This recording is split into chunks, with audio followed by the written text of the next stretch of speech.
নমস্কাৰ মোৰ নাম ভক্তি প্ৰভা বৰা আজি নামটো উল্লেখ কৰিছোঁ যদিও সকলোৱে জানেই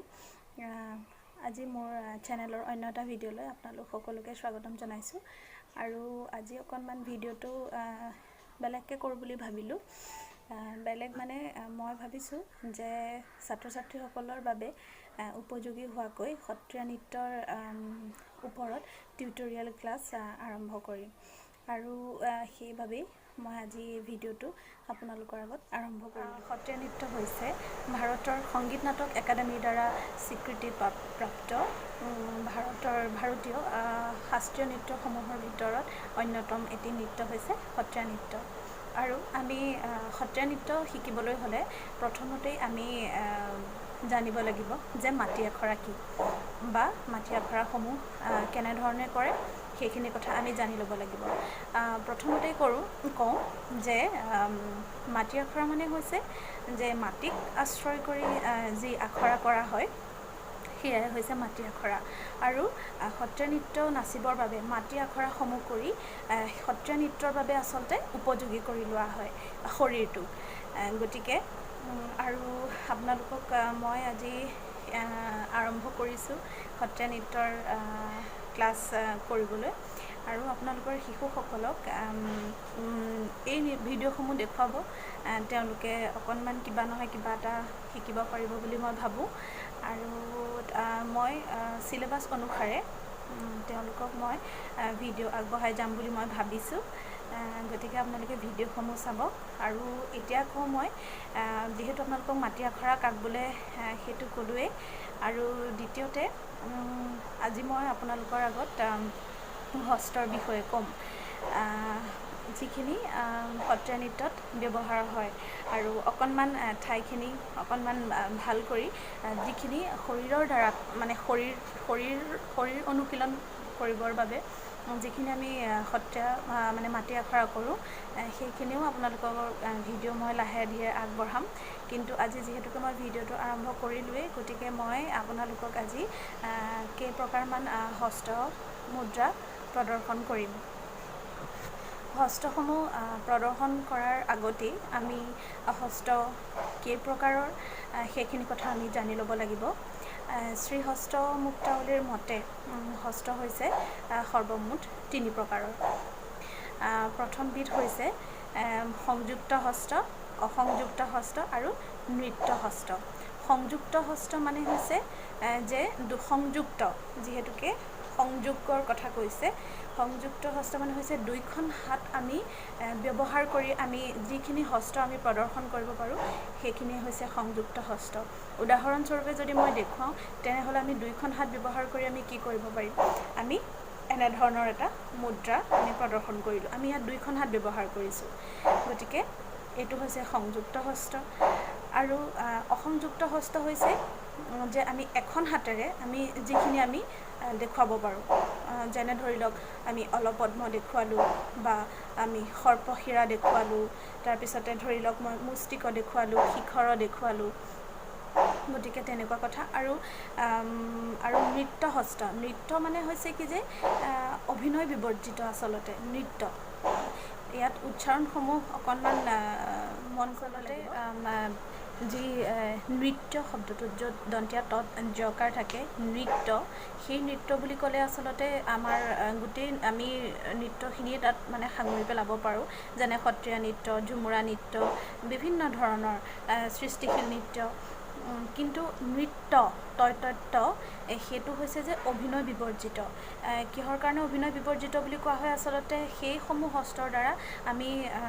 যিখিনি আমি ধৰি লওক আমি সংযুক্ত আৰু অসংযুক্ত হস্তৰে আমি বিভিন্ন ধৰণৰ আমি মনৰ ভাৱনাবোৰ আমি সেই হস্তৰ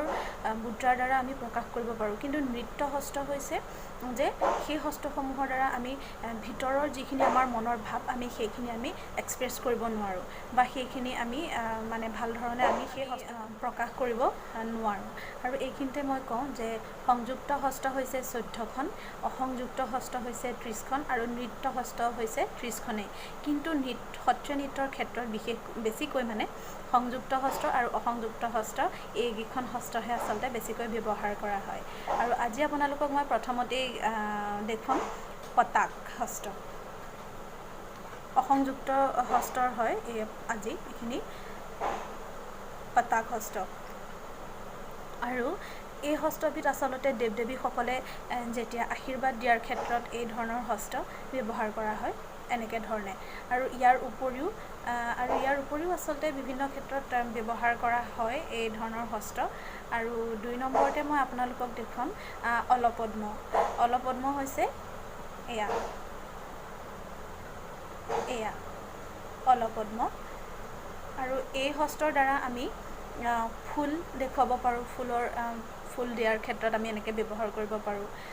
আৰু বিভিন্ন ধৰণে আমি এই হস্তসমূহ মানে দেখুৱাব পাৰোঁ আৰু তৃতীয়তে হৈছে মুষ্টিক দেখুৱাব বিচাৰিছোঁ মুষ্টিক এনেধৰণে হয় এনেধৰণে দেখিছেনে মুষ্টিক এনেকৈ মুঠি মাৰি ল'ব লাগে এয়া হৈছে মুষ্টিক আৰু এই হস্তৰ দ্বাৰা আমি শক্তি বুজাবলৈ আমি বাহুবল দেখুৱাবলৈ আমি এই হস্ত আমি ব্যৱহাৰ কৰিব পাৰোঁ আৰু তাৰপিছত আমি আৰু এটা হস্ত আছে যে অৰ্ধচন্দ্ৰ এনেধৰণে দেখুওৱা হয়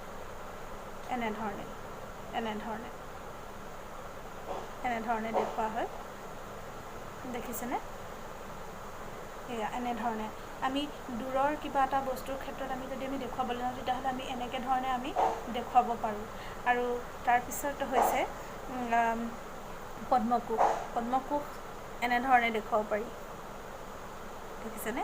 এনেধৰণে দেখুৱাব পাৰি আৰু আপোনালোকক মই এতিয়া যিকেইখন হস্ত দেখুৱাইছোঁ এইকেইখন হৈছে অসংযুক্ত হস্তৰ ভিতৰত অন্তৰ্গত যিহেতুকে মই এখন হাতেৰে দেখুৱাইছোঁ আৰু 2খন হাতেৰে দেখুৱাব পৰা হস্তখিনিও মই আপোনালোকক দেখুৱাম সেইটো বেলেগ এটা ভিডিঅ'ত আপোনালোকক দেখুৱাম আৰু এয়া আপোনালোকক মই প্ৰথমে আৰম্ভ কৰিলোঁ অসংযুক্ত হস্ত যিহেতুকে আমাৰ প্ৰথমতে আমাৰ পতাক হস্তই আমাৰ আৰম্ভ হয় বুলি ক'ব পাৰি গতিকে প্ৰথমে মই সংযুক্ত হস্তই দেখুৱালোঁ আৰু তাৰপিছত মই আৰু এক প্ৰকাৰৰ হস্ত দেখুৱাওঁ সেয়া হৈছে সৰ্পশিৰা এনেধৰণে সৰ্পশিৰা আমি যেতিয়া সৰ্পৰ আমি দেখুৱাবলগীয়া হয় সৰ্প বুজাবৰ বাবে যেতিয়া আমি এনেধৰণৰো আমি বুজাওঁ বা কেতিয়াবা আমি এনেধৰণৰো আমি বুজাবলৈ হয় তেতিয়া আমি এই মুদ্ৰাবিধ আজি আপোনালোকক 5 প্ৰকাৰৰ হস্ত দেখুৱালোঁ আৰু ভিডিঅ'টি সামৰাৰ আগতে মই এটা কথা উল্লেখ কৰিবই লাগিব যে মোৰ গুৰু মই যাৰ ওচৰত সত্ৰীয়া নৃত্য শিকিছিলোঁ তেখেতসকলৰ নাম সত্ৰীয়া নৃত্যৰ ক্ষেত্ৰত যদি কওঁ তেখেত হৈছে জিতেন কাকতি ছাৰ আৰু মই সত্ৰীয়া নৃত্যৰ কৰ্মশালাত যাৰ ওচৰত শিকিছিলোঁ তেখেত হৈছে ৰামকৃষ্ণ তালুকদাৰ দীপাংকৰ আৰু দীপজ্যোতি দাহঁত তেওঁলোকৰ পৰা মই শিকিছিলোঁ গতিকে সেইখিনি আৰু মই আধুনিক নৃত্যৰ ক্ষেত্ৰত মই কাকলি অধ্যাপক শান্তমণি শৰ্মা ছাৰ তেখেতসকলৰ পৰা মই নৃত্য শিকিছিলোঁ লগতে অলিম্পিকা ভূঞা তেখেতৰ পৰা মই শিকিছিলোঁ গতিকে মই এই ভিডিঅ'খিনি আগবঢ়াইছোঁ আৰু আগবঢ়াম এইটো যিহেতুকে সত্ৰীয়া নৃত্যৰ ক্ষেত্ৰত মোৰ প্ৰথমটো ভিডিঅ' গতিকে ক'ৰবাত অকণমান ভুল ত্ৰুটি হ'বও পাৰে আপোনালোকে যিসকলে এই ক্ষেত্ৰত জানে মোক যদি ক'ৰবাত ভুল হৈছে তেনেহ'লে আঙুলিয়াই দিব বুলি মই আশা ৰাখিলোঁ গতিকে আজিলৈ ভিডিঅ'টো ইমানতে সামৰোঁ ধন্যবাদ